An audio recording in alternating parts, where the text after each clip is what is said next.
महाराज कंस को बड़ी बेचैनी हो रही है कि मैं तो जितने राक्षसों को भेजता हूं वो तो मार मार करके वापस कर रहा है, तो क्या करें। देवर्षि नारद जी ने आकर बताया, देखो भैया घबरा रहे वाली बात नहीं, ये जो नंद का छोरा है यही तुम्हारी बहन का 8वां लाल है। तब तो जोश से भर गए, हमारे साथ धोखा, मारो मारो इसको, छोड़ने वाला नहीं। तो देवर्षि नारद जी ने हाथ पकड़ा, हर काम जोश में नहीं होश में किया जाता है। बहुत लोग होते हैं कि तुरंत आक्रमण, लेकिन उसे जोश नहीं, उसे होश में किया जाता है। तो मेरे भाई बहन, नारद जी ने समझाया, अरे भैया वो बड़ा, उसे आप इतनी आसानी से नहीं पकड़ पाए, तो अरे आप राजा हो, एक सुंदर मेला का आयोजन करो और उसी में बुलाओ और धोखे से मार दो। हमारे भैया कभी कभी कहा करते थे कि अच्छा हुआ आपने धोखा दिया मुझे। ये हमें पहले जो है, आज के 4 बरस पूर्व हमको बहुत अच्छे से समझाते थे, बड़ी अच्छी अच्छी बात। अच्छा हुआ आपने धोखा दिया मुझे और उम्र भर के वास्ते चौंका दिया मुझे। क्या बात, वाह भाई, बहुत खूब। तो धोखे से बुलाकर भगवान को मारो।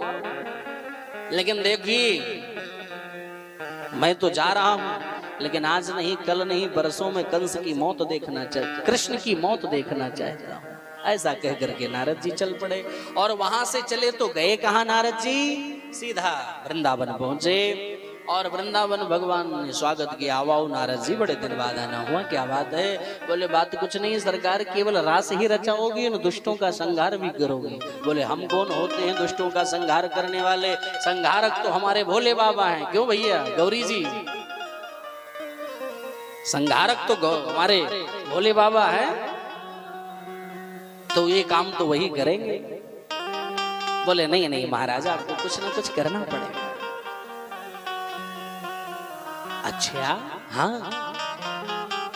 बोले तो हमसे जो टकराता है मैं उसे मारता हूँ। बोले ऐसे नहीं चलेगा। बोले क्यों? बोले सरकार ये फुटकर मारना बंद करो। बोले फिर?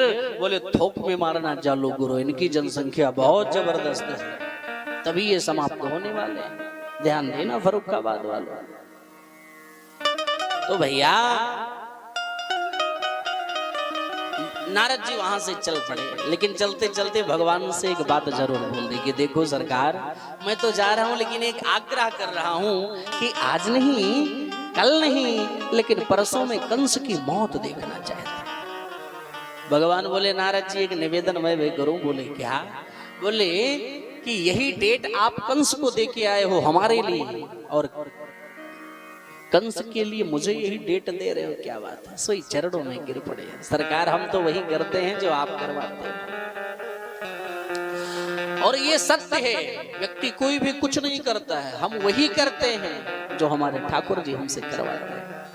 अगर हम सांस भी लेते हैं, अगर हमारे हृदय में कोई बात आती है, तो ठाकुर जी की कृपा से। हाँ, ये हमें भाव रखना चाहिए। और इधर रात्रि में ही अक्रूर जी को बुलाया, आपातकालीन मीटिंग, सुंदर मेला का आयोजन किया और भेज दिया अक्रूर जी को।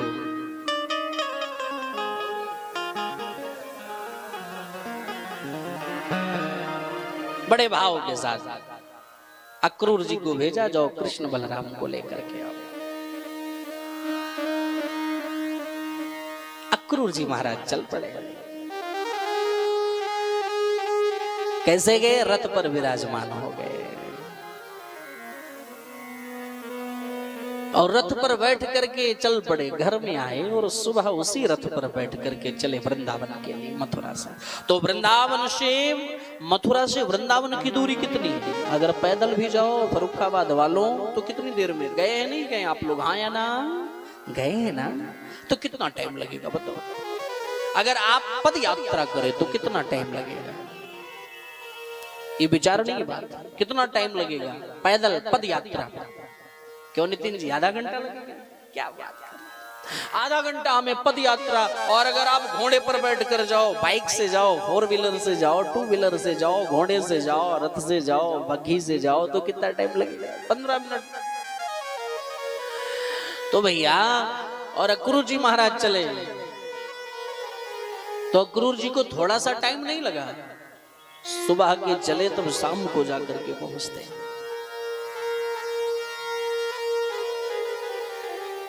सुबह के चले, क्योंकि यही सोचते जा रहे हैं क्या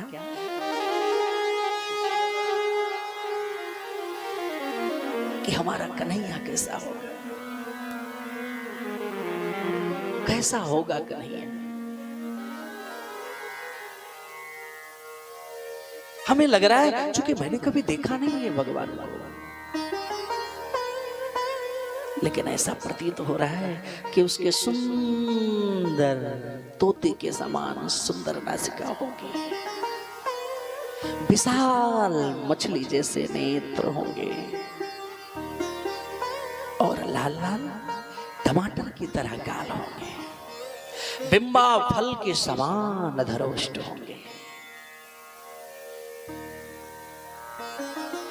कितने सुंदर होंगे भगवान। इसी कल्पनाओं में खो गए महाराज अक्रूर जी, कैसा होगा। और अचानक रास्ते से एक मृगों का झुंड जाते देखा, सो और गदगद हो गए कि अब तो प्रभु का दर्शन नित्य जरूर होगा मुझे। अक्रूर जी महाराज यही सोचते जा रहे हैं, और अगर गाड़ी चलाने वाला सो जाएगा ना तो गाड़ी कहां जाएगी, कहीं टकरा जाएगी। लेकिन अगर रथ चलाने वाला अगर सो जाए तो घोड़े घास खाने लगेंगे। तो ऐसे करते करते करते करते करते करते करते करते हमारे अक्रूर जी महाराज सीधे शाम को वृंदावन पहुंचते। वो गौ दोहन का समय, गाय का दूध निकालने वाला समय होता है ना शाम को। उसी वक्त जब पहुंचे तो कृष्ण बलराम दोनों अत्यंत सुंदर लग रहे हैं, अद्भुत लग रहे हैं। हमारे श्याम जी श्याम वर्ण के हैं, इसलिए पीत परिधान उनके अंग पर शोभायमान हो रहा है, बड़ा शोभनीय लग रहा है।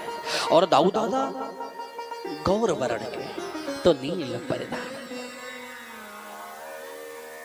पीत नीलांबर धरो, अत्यंत सुंदर भगवान लग रहा है।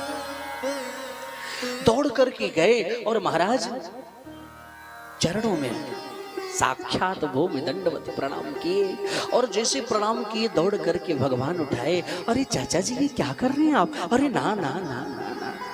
और इस भाव को जब हमारे दाऊ दादा ने देखा तो अत्यंत प्रमुदित हो गए कि वाह, इतना प्रेम। उठाया भगवान अक्रूर जी को अंतःपुर में लेकर के जाते हैं चाचा जी, और जोर जोर से छोटे बच्चों की तरह भगवान लीला करते हैं। जैसे घर में कोई नया मेहमान आता है तो छोटे छोटे बच्चे, भरत जी ध्यान देना, कैसे चिल्लाते हैं कि चाचा जी आ गए, चाचा जी आ गए, चाचा जी आ गए, चाचा जी आ गए, चाचा जी आ गए। ऐसे ही हमारे प्रभु शोर मचाते हैं। तुरंत नंद बाबा जसोदा मैया बाहर आ रही हैं और देख करके वो भी अति प्रसन्न हो गए, और भगवान लेकर के उन्हें जाते हैं, गौ माता का दर्शन करवाते हैं। कहाँ? गौ माता का। पहले नियम था जब कोई मेहमान घर में आता था तो उसे गौ माता का दर्शन कराया जाता था। हाँ, क्यों? क्योंकि मेहमान कभी इस संकोच में ना रह जाए। उसका मन है दही खाने का, वो सोचे पता नहीं दही हो कि ना हो। उसका मन है दूध खाने का नहीं, कॉफी पीने का नहीं, कुछ भी खाने पीने का, तो संकोच में ना पड़ा रहे। ये तो संतों का पहला अर्थ है। और दूसरा अर्थ है कि कोई भी अतिथि आए और अगर माता गौ माता का दर्शन कर ले तो एकदम परम पावन पुनीत हो जाता है। तो पहले तो गौ माता का दर्शन होता था फर्रुखाबाद वालों, लेकिन आज जब घर में कोई मेहमान आता है तो सबसे पहले कुत्ते का दर्शन होता है। किसका? कुत्ते का दर्शन। वो सबसे पहले आकर के आपको शुद्धिकरण कुत्ता ही करता है। घर में आप प्रवेश करो तो आकर के सबसे पहले ये जो कुत्ते पालतू होते हैं उनके देखते नहीं जीभ कितनी तेज से फटाफट फटाफट फटाफट जंप करते रहते हैं। तो आकर के कहीं आपके पैर को स्पर्श कर लेगा, कहीं आपके कपड़ों को स्पर्श कर लेगा, तो आप शुद्ध हो गए नहीं हो गए? अरे पहले जैसा वातावरण हमें याद है। हाँ, कि पहले जब लोग अपने घर का निर्माण करते थे ना, तो घर के गेट के आगे लिखते थे निकुंज वन, हरि वन, सुदामा कुटी, सीता महल, राम महल इत्यादि इत्यादि इत्यादि। लेकिन आज जब लोग घर बनाते हैं तो ये सब कुछ नहीं लिखते। वो घर में क्या लिखेंगे गेट के सामने? कुत्तों से सावधान रहो। और हम तो ऐसा देखकर फंस जाते हैं, क्या भैया इस घर के गेट पर लिखा है कुत्तों से सावधान रहो? ऐसा प्रतीत हो रहा है तो इस घर में क्या सबके सब समझ रहे नहीं समझ रहे? ये लाफिंग करने वाली बात नहीं। कोई भी आश्चर्य में पड़ जाएगा, क्यों भैया इस घर में क्या सब कुत्ते ही रहते हैं? और कभी कभी लोग खतरे का वो क्रॉस बना देते हैं ना, ऐसे ऐसे, और लिख देते हैं नीचे खतरा, यानी पूरे शहर की लाइट यहीं पर विराजमान है, डेंजर। हाँ, वो देखिए, ऐसा नहीं, हमें ध्यान देना चाहिए। घर के आगे हमें जब भी घर बनाए तो हमें प्रभु के नाम से उसको नामकरण करना चाहिए। बच्चों का नाम रखें तो भगवान के नाम से ही मिलता जुलता रखें। घर का भी नाम, बच्चों का भी नाम। और अगर घर में आपको रखना है तो आप रखो, लेकिन कुत्ता नहीं, हमें गौ माता को रखना चाहिए। किसको रखना चाहिए? गौ माता को रखना चाहिए। अरे हम 10 बाई 10 के कमरे, 15 बाई 15 के कमरे को हम केवल बाथरूम बनाते हैं, वॉशरूम बनाते हैं, उसमें हम लेट करके एंजॉय करते हैं, नहाते हैं। तो हम भैया लेट कर एंजॉय करते हैं तो एक रूम तो अपनी गौ माता के लिए बना लें, जिसमें वो हमारी गौ माता रहे। क्योंकि भगवान का नाम जो गोपाल पड़ा है, उस गोपाल नाम का नामकरण महारानी गाय ने ही किया है। गाय ने ही भगवान का नाम गोपाल रखा है। मेरा गोपाल गिरधारी जमाने से निराला है।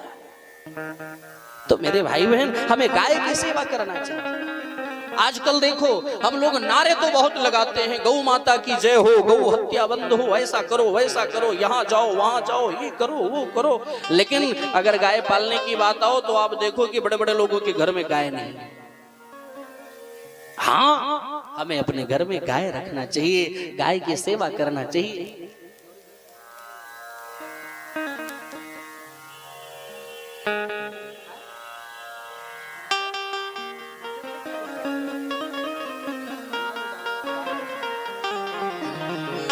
इसलिए हमें गाय की सेवा करना चाहिए। करना चाहिए नहीं करना चाहिए? आप लोग भी अपने घर में एक एक गाय जरूर रखें। रखेंगे नहीं रखेंगे? हाँ या ना? जोर से बोलो, ऐसे ऐसे करोगे तो मैं कंफ्यूज हो जाऊं। आप बोलो हाँ, रखोगी ना? हाँ। इस पापी युग में गौ माता का, इस पापी युग में गौ माता का कोई नहीं रखवाला। हे गोविंदा गोपाला, जय गोविंदा गोपाला, हे गोविंदा गोपाला, हे गोविंदा गोपाला। इस पापी युग में गौ माता का कोई नहीं रखवाला। जय पापी युग में गौ माता का कोई नहीं रखवाला। हे गोविंदा गोपाला, जय गोविंदा गोपाला, जय गोविंदा गोपाला, जय गोविंदा गोपाला। ऐसे नहीं, अगर आपको भी गाय से प्यार हो तो जरा दोनों हाथ उठाकर मीठी मीठी ताली बजाकर श्री राधे।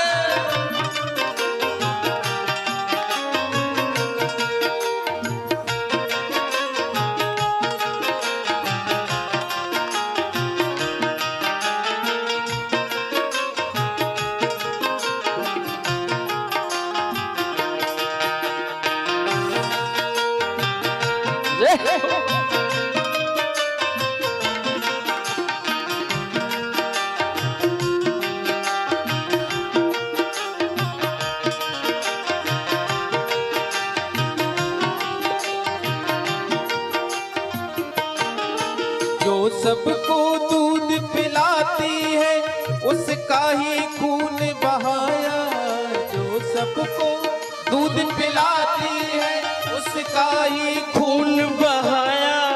धिक्कार है उनको जिसने माँ का मांस लोच कर खाया, धिक्कार है उनको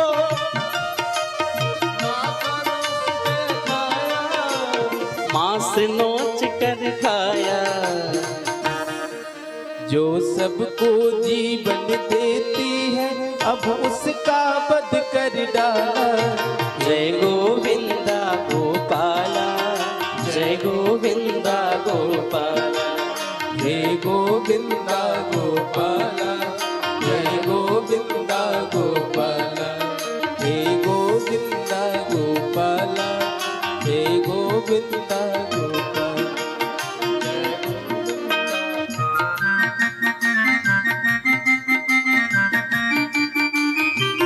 क्या बात है।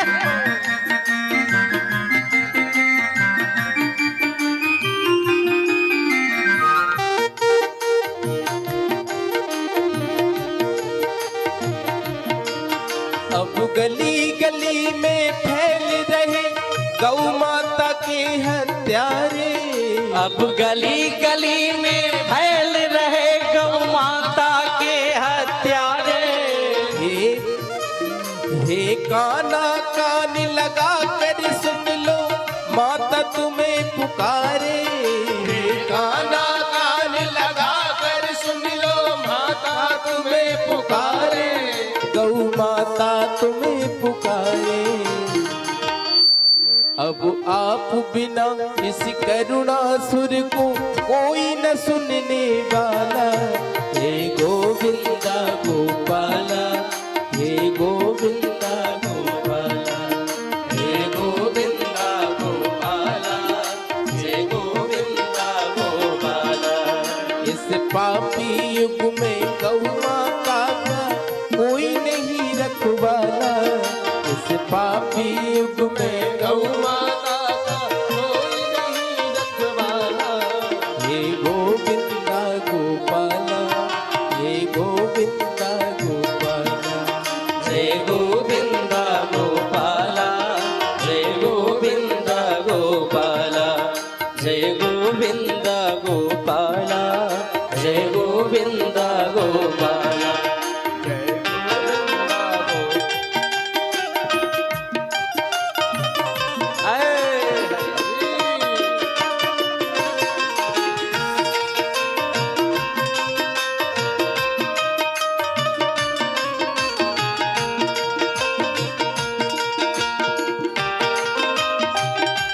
क्या बात है, जय हो।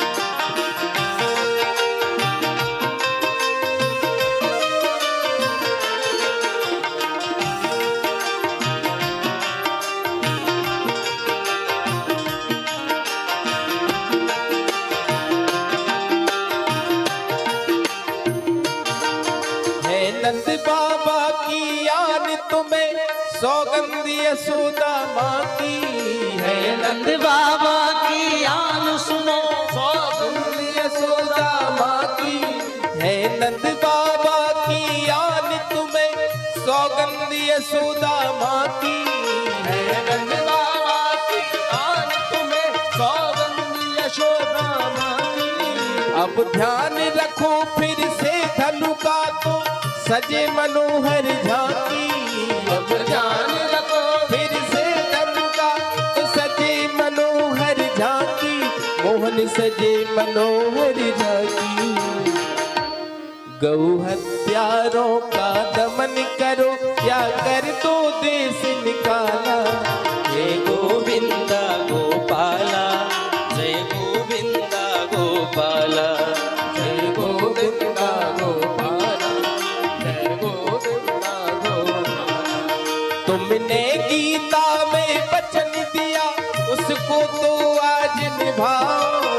तुमने गीता में वचन दिया उसको तो आज निभाओ। अब अब बंसी छोड़ो राशि भी छोड़ो, हाथ में चक्र उठाओ। क्या बात है? अब बंसी छोड़ो राशि भी छोड़ो, हाथ में चक्र उठाओ। कान्हा हाथ में चक्र उठाओ।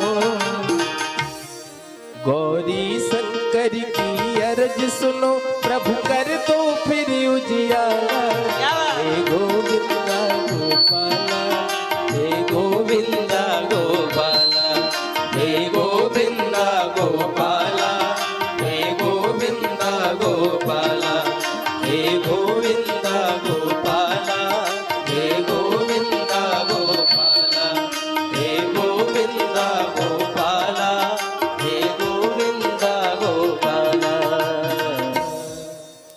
बोल गौ माता की जय भागवत भगवान की जय।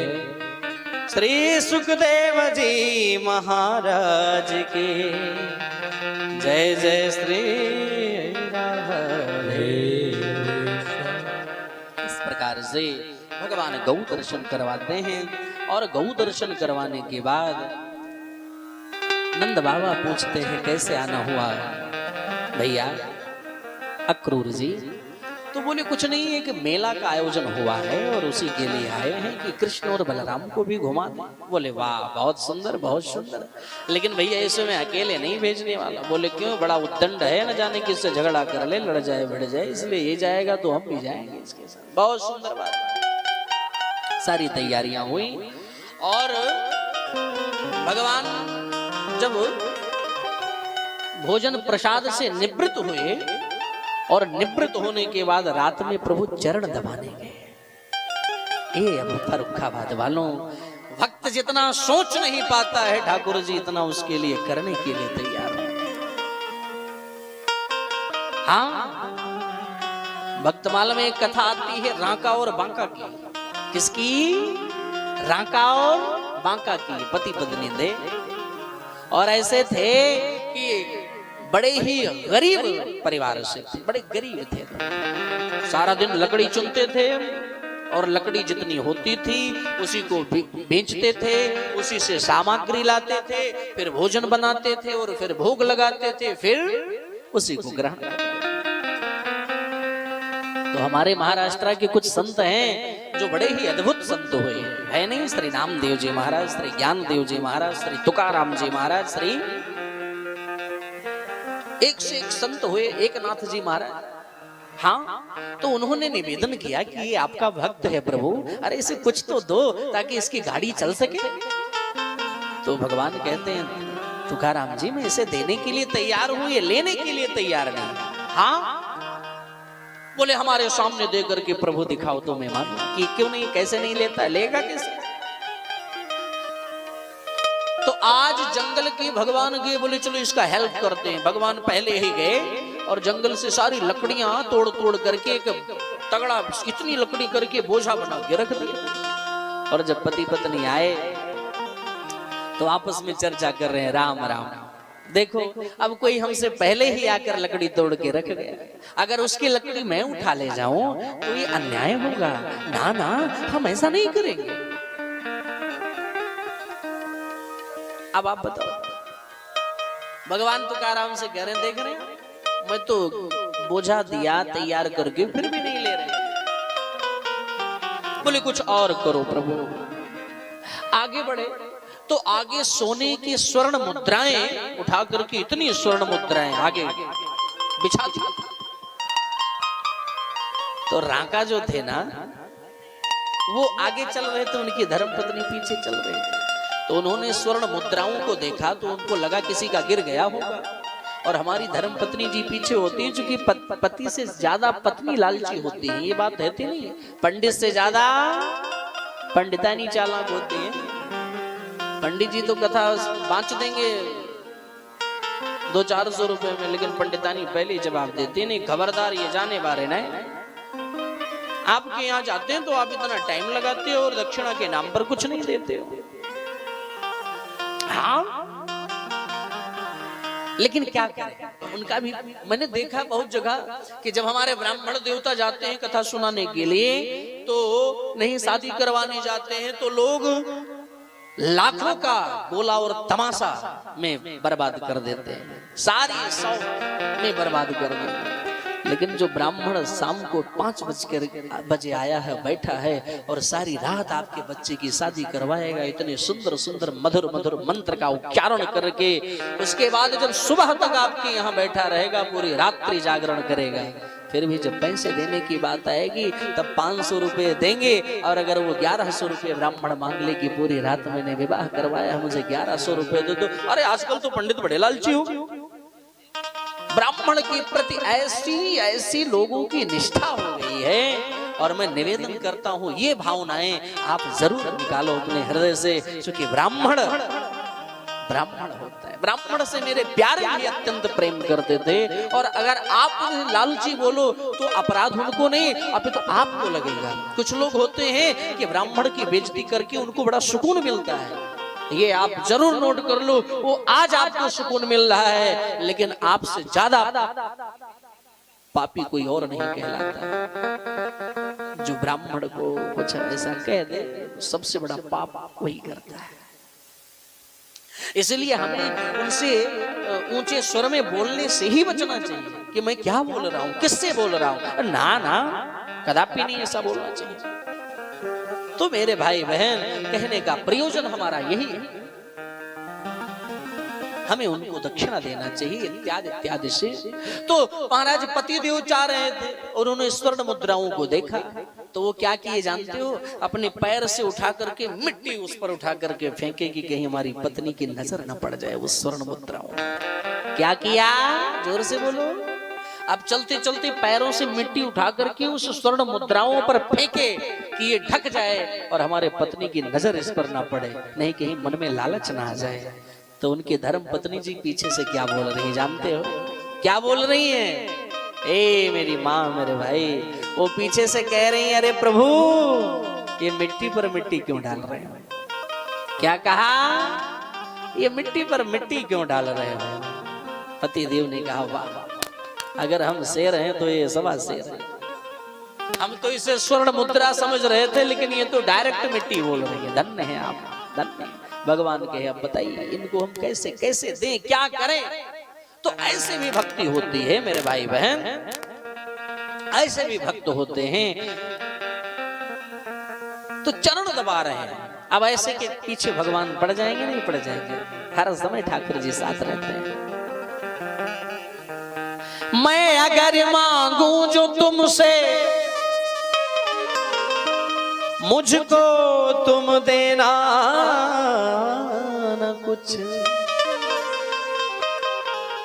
वरना प्रेमी नहीं मजदूर हो जाऊंगा मैं। अगर हमने आपसे प्यार किया ना, और प्यार के बदले में कुछ आपसे कामना कर लिया, आकांक्षा कर लिया, तो फिर वो प्रेम कहाँ रहा, वो तो व्यापार में बदल गया। इसलिए हे प्रभु, मैं आपसे प्रेम तो जरूर करता हूँ, लेकिन किसी चीज की कोई कामना नहीं रखता हूँ। मैं अगर मांगू भी तो मुझे देना नहीं कुछ, बोले क्यों, वरना प्रेमी नहीं, फिर तो मजदूर हो जाऊंगा।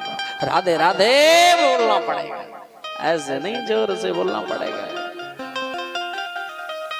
कहने का प्रयोजन यही, चरण दबा रहे हैं भगवान।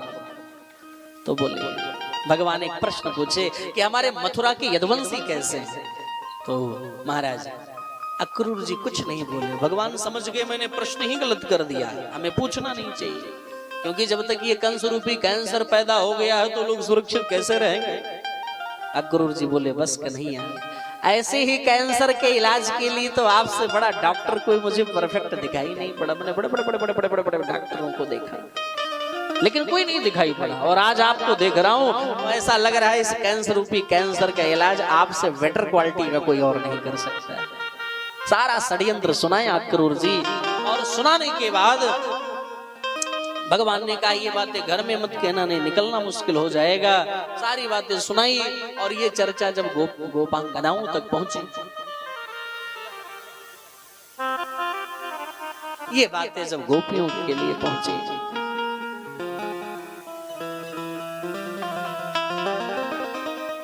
ये बातें जब गोपियों तक पहुंचे, अरे तुमने कुछ सुना बहन?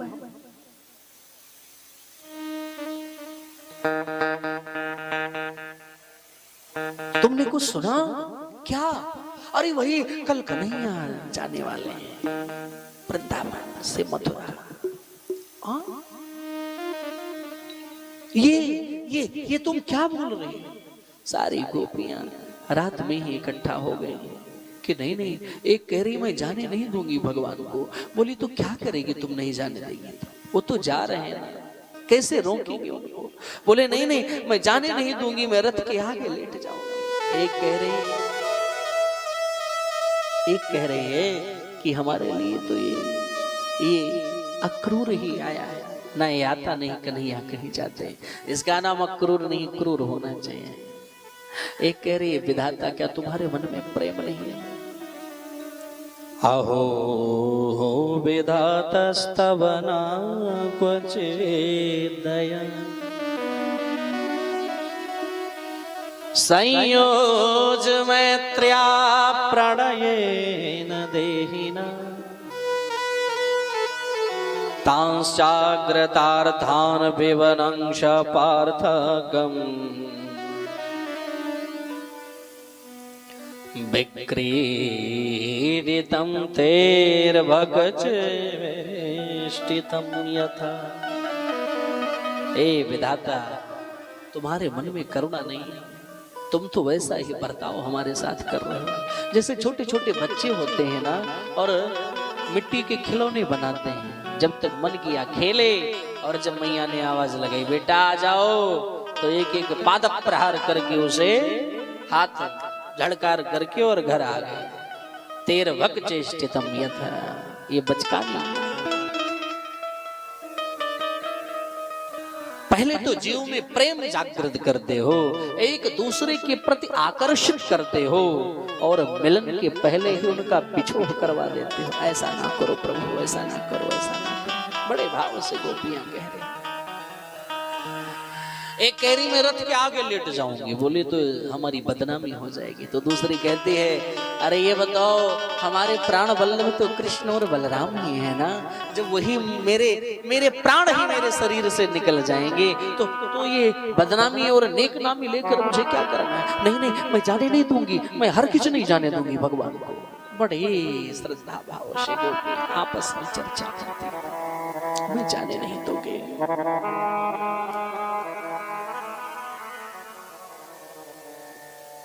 ए हरि, जाओ नहीं आओ।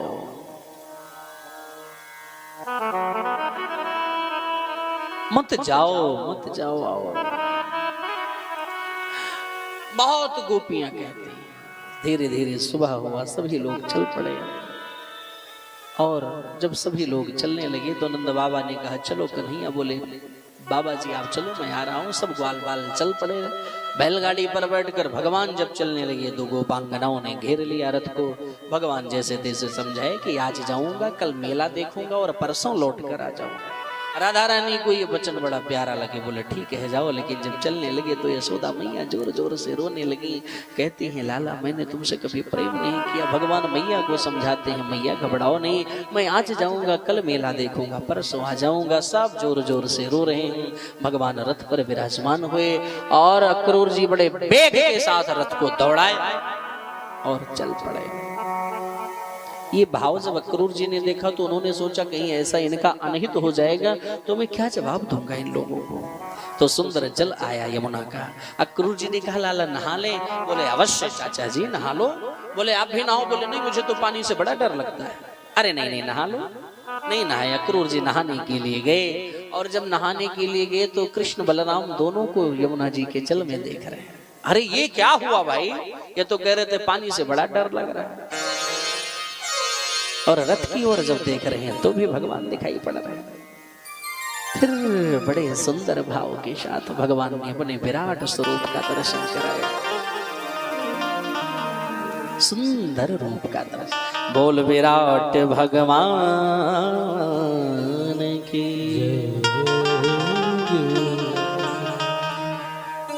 और समझ गए अक्रूर जी कि नमस्ते रघुवराय रावणांत कराय च। बड़े भाव से समझाया और बोले मेरे भी घर आना तो जरूर आएंगे। एक प्रहर बाकी है, रथ पहुंच गया है मथुरा।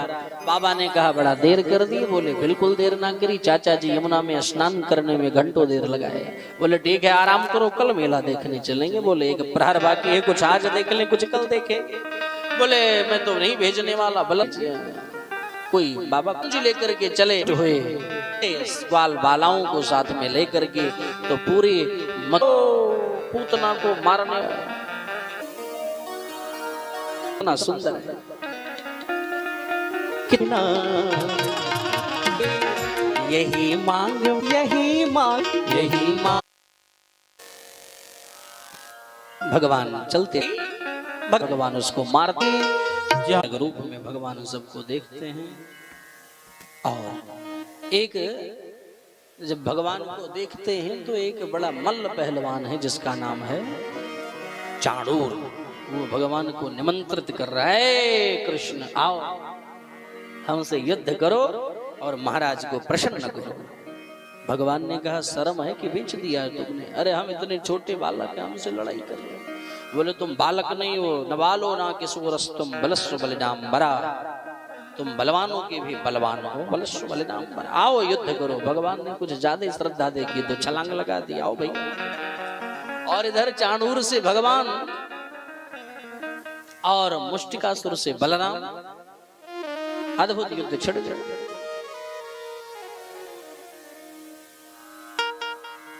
और युद्ध छिड़ गया काफी देर तक। कभी वो मार रहे हैं, कभी वो मार रहे हैं, कभी वो मार रहे हैं। लेकिन मेरे भाई बहन, जब कंस ने वहां से चाणूर को इशारों के माध्यम से समझाया, ए क्या छोटे छोटे बच्चों से लड़ रहे हो, दो दो थप्पड़ मार के हटाओ। तो जब कंस का आदेश मिला तो एक पंच भगवान की छाती पर मार दिया चाणूर। भगवान ने कहा वाह भाई। और भगवान को पंच कैसा लगा? भगवान को वो पंच जैसे किसी मतवाले हाथी को माला पुष्प फेंक करके मार दिया जाए, उतना ही दर्द भगवान को। भगवान ने कहा रुको बेटा। भगवान ने एक छलांग लगाकर एक थप्पड़ खींच के मारा,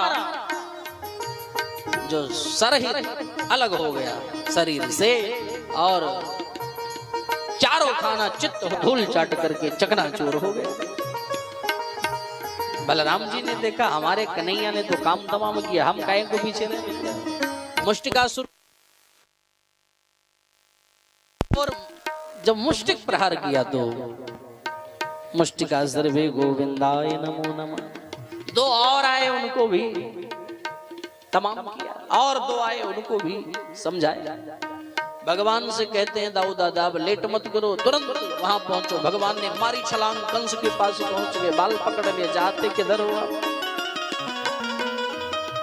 एक जोरदार झटका कंस को मारा, सो रंगमंच पर आकर के गिरा। आधे प्राण तो निकल गए, बाकी के आधे बच्चे सो भगवान वहीं से छलांग लगाए, और छलांग लगाए सो अपनी कोहनी से एक मारा खींच करके जो रहे सहे प्राण वो भी निकल गए। बोल कंस मर्दन भगवान की, कंस मर्दन भगवान की, कंस भगवान की।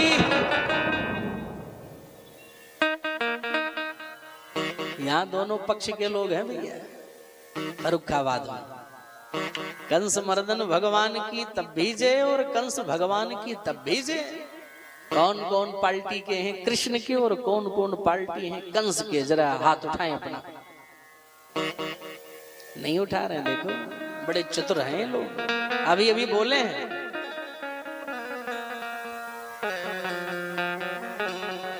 बोले नहीं बोले? और विश्वास ना हो तो दोबारा आप बोल के चेक कर लो, अभी पता चल जाएगा। कंस मर्दन भगवान की, अरे हाथ उठा के तो बोलो, पूरा हाथ, दोनों हाथ मुट्ठी बांध करके उठा करके जयकारा लगाओ। अरे भगवान ने इतने बड़े राक्षस को मारा है, कोई साधारण थोड़ी ना कंस है। कंस मर्दन भगवान की, कंस मर्दन भगवान की, कंस भगवान की। देखो